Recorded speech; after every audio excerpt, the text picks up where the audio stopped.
Have you ever wanted to increase your own level of happiness? Or maybe you'd like to do something in particular to help raise your joy and well-being? Or maybe you've always wanted to experience an Ivy League education without the commitment. Yale University is offering an online course called The Science of Well-Being, where Dr. Santos reveals what actually makes us happy and recommends tips and exercises for increasing happiness in our lives, such as savoring our everyday experiences and appreciating them while they happen. Did we also mention that over 3 million people have enrolled, and it's the online equivalent to their most popular on-campus course. The course is completely online, self-paced, and the best part yet, you can earn a certificate from Yale upon completion. So make sure you click the description box below to check the course out. Hey Psych2Goers, welcome back to our channel. Have you ever wondered if there are some habits you could adopt to make your life a little bit happier?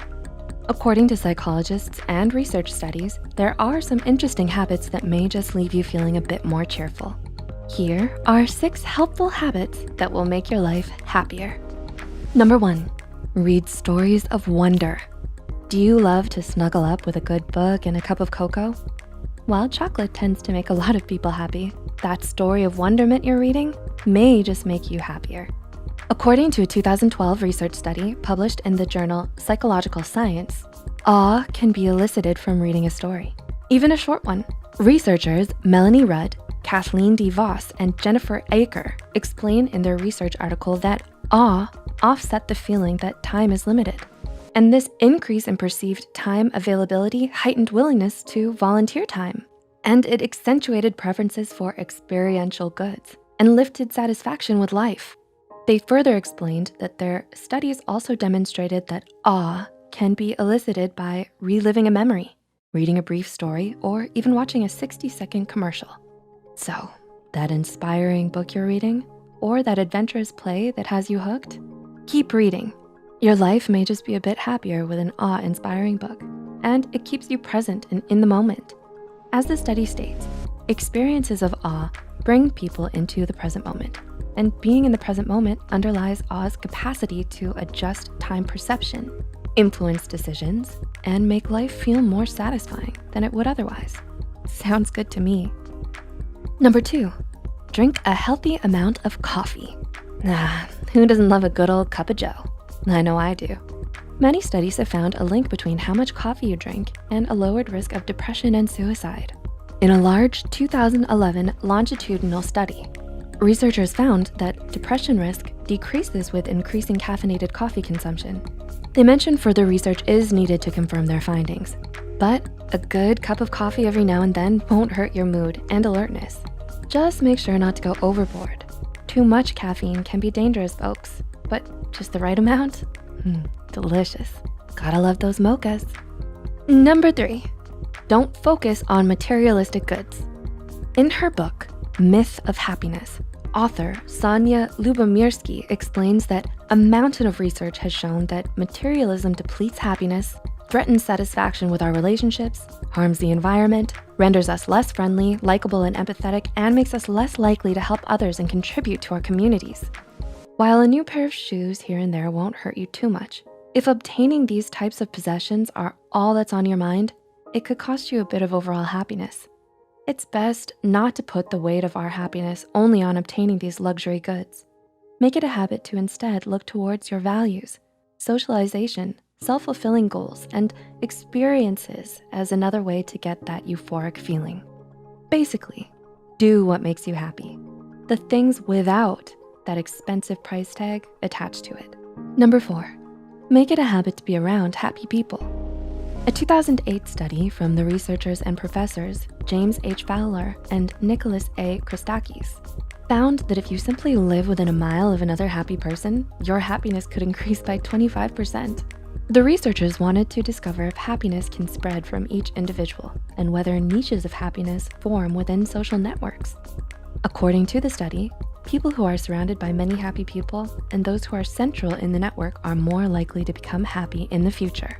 Longitudinal statistical models suggest that clusters of happiness result from the spread of happiness and not just a tendency for people to associate with similar individuals.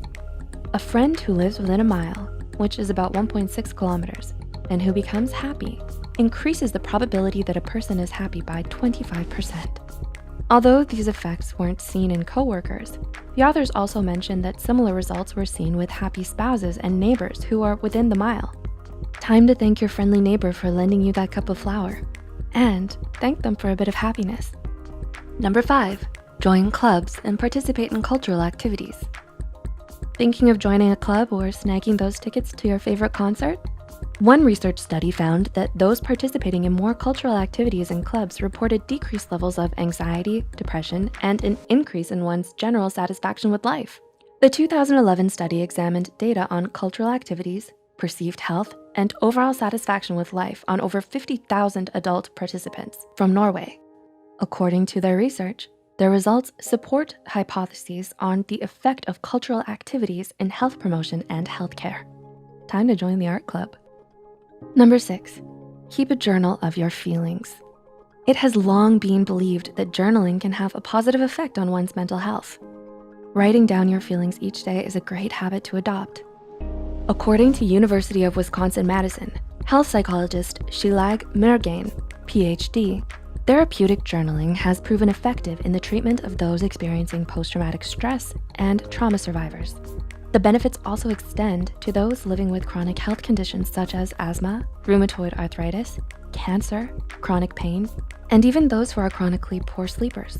She also explains that there's a growing body of evidence that demonstrates the beneficial effects of writing.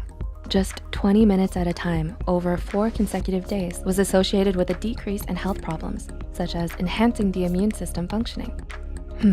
So it might be a good idea to write a bit in your journal before bed, and then divulge into that awesome book you've been reading. So, which habits will you adopt? I'm working on journaling, and it really does seem to help. Do you journal before bed? Which book will you be reading? Let us know in the comments section down below. If you enjoyed this video, don't forget to click the like button and share this video with a friend who could use it.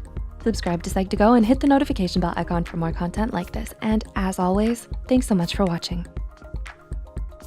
If you liked the tips from this video and want to learn more about how to increase your own well-being and productivity, then you should check out The Science of Wellbeing. A big shout out to Coursera for sponsoring this video and offering a course from Yale University to our viewers.